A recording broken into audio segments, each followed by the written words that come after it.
Welcome to Mr. English Hub. I'm Paul. And I'm Rachel.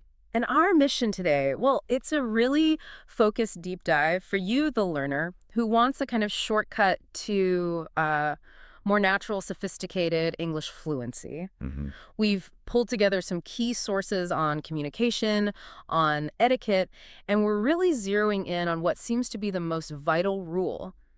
Context really dictates what you say. That's exactly it. Mhm. We're aiming to go beyond just the basics here.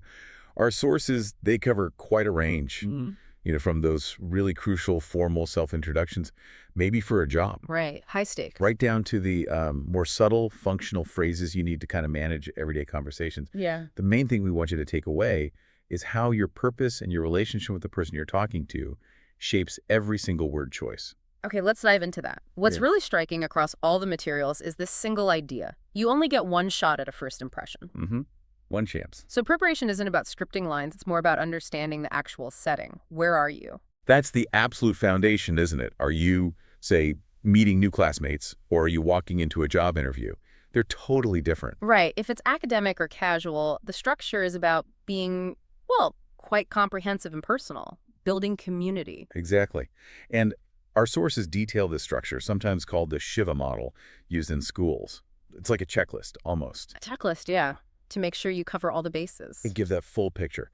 So after the usual greeting and name, it walks you through things like age, where you live, maybe a bit about family. Okay. Then it shifts to your academic side, class, discipline, subjects. And then importantly, you add personality, Hobbies. hobbies, right? And finally, why you're actually there, your purpose, before wrapping up with a simple closing. And the real power there, I think, is giving people those little conversational hooks. Mm-hmm.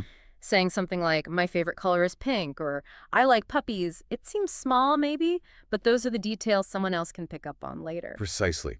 It stops it from being just a dry exchange of facts. Okay, so contrast that now with the job interview. Big shift. Huge shift. This context is definitely high stakes. Mm. And the introduction here, well, one source calls it marketing your skills. Marketing yourself. Yeah.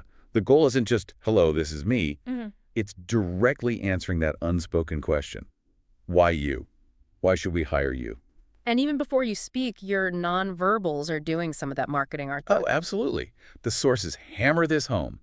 Dress appropriately for the role, walk in confidently, Make eye contact. maintain that eye contact, offer a firm handshake. Yeah. Your whole presence is like the opening sentence. So for the content itself in that intro, what's the focus? It needs to be sharp. You give your name and place, sure, but then the focus has got to be on your education and pivot really heavily to activities co-curricular, extracurricular that are directly relevant. Relevant to the job or the field? Exactly. Highlight awards, specific employment history if it fits, and languages, making sure to say if you speak, read, or write them, that detail matters. And the cautions. These seem almost more critical sometimes. The sources are very clear. Never speak badly of former employers or teachers. Never. It's a huge red flag.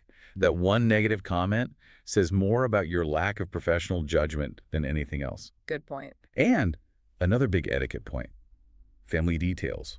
Only if they ask you directly. Otherwise, keep it professional. The focus has to stay on those skills you're marketing. Don't bring up things you aren't interested in, like, say, technical skills if it's not a tech role.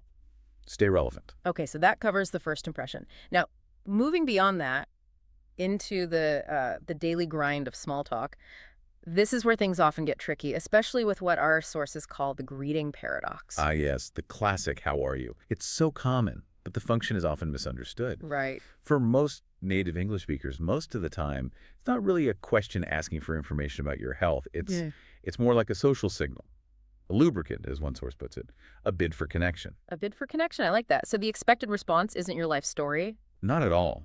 It's usually a minimal reply and, crucially, returning the bid. Good, thanks. How are you? Or, fine, you. If you just say, I'm fine, and stop. It just hangs there. The conversation stalls because you haven't volleyed it back. Exactly. It can feel a bit abrupt. Yeah. And you see variations too, right? Depending on formality. Really informal chats might just use what's up or sup in the U.S. Or all right in the UK. Yeah, all right. Which often needs barely any response. It's almost a complete exchange in itself. But for more formal settings, you stick to good morning, good afternoon, or maybe something like, I hope you're keeping well. Okay, so once you're past the greeting, how do you keep the conversation actually going? Key rule, avoid yes-no questions. They kill conversation. Dead-end question. Right, you need questions that force elaboration. So pull out the toolkit. Who, what, when, where, why, and how. So instead of, are you busy, ask. Ask, what are you working on at the moment? Or how's that project going? Something open. Makes sense. And then the flip side, when you answer, you need to give them something to work with, too. Yes. Always give like 1 or 2 extra details. Provide those conversational hooks. If someone asks about your weekend, don't just say, good. Say. Say, it was great, thanks. I finally got around to starting that book I mentioned. Or, pretty relaxing, actually. We tried that new cafe downtown. See? Books, cafes, new potential topics. Got it. Provide hooks. Now, about those topics, what's generally safe for small talk? Okay, safe zones usually include family, but keep it light unless you know them well, interests or hobbies, recent TV shows or movies, travel experiences. These are pretty low-risk ways to find common ground. And the danger zones, topics to avoid. Definitely avoid unless you're with very close friends. Politics, religion, deep personal health problems, and personal finances like salaries or money issues. Stepping into those can shut things down very quickly. Okay, good reminders. But what if you do stumble, or maybe you just don't understand something complex someone said? How do you manage that? That's where functional communication comes in. It's about having the right phrases, the right tools to manage the flow politely. Tools for control? Kind of. Exactly. Yeah. Controlling clarity and tone. So if you need clarification, Yeah. maybe you just didn't physically hear. What do you say? A simple, polite, pardon, or sorry, I didn't quite catch that, usually works. But if you heard the words, but the idea isn't clear, Then you need something different. right? You need phrases that show you're trying to understand, like, I'm not sure I follow you, or Mm. could you explain what you mean by a specific term, or even just what exactly do you mean? Okay. And if I'm the one explaining something complex, how do I check if the other person is keeping up? Good question. You need to check understanding without sounding patronizing. Right. So use inclusive phrases like, does that make sense? Hmm. Or perhaps, are you with me so far? They invite the listener to ask questions. And what about, is that clear? Be a bit careful with that one. The sources suggest it can sometimes sound a bit sharp, almost like giving an order, depending on the context and your position. So does that make sense? Hmm. Is often safer. Okay. What about interrupting? Sometimes you need to jump in, especially in meetings. You do. The key is politeness. Lead with an apology or a soft entry. Sorry to interrupt, but, or excuse me, could I just add something quickly? And in a group discussion. A good phrase is, could I jump in here for a moment? It signals you have a specific point relevant to the current topic. Right. And requesting things. How do we adjust for formality? Scale it based on the relationship and the size of the request. With a close colleague, can you send me that file? Might be fine. But for a boss or a bigger ask? You'd use more formal structures. Would you mind sending me the report?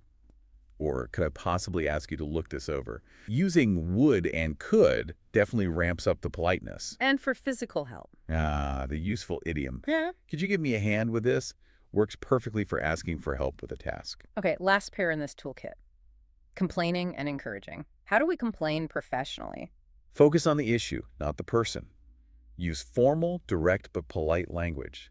I'm afraid I'm not happy about this, or I need to raise an issue regarding, or, more strongly, this situation is unacceptable. And definitely avoid. Avoid highly informal slang like, this sucks. Yeah, It just sounds unprofessional and overly emotional. got it. And on the flip side, encouragement.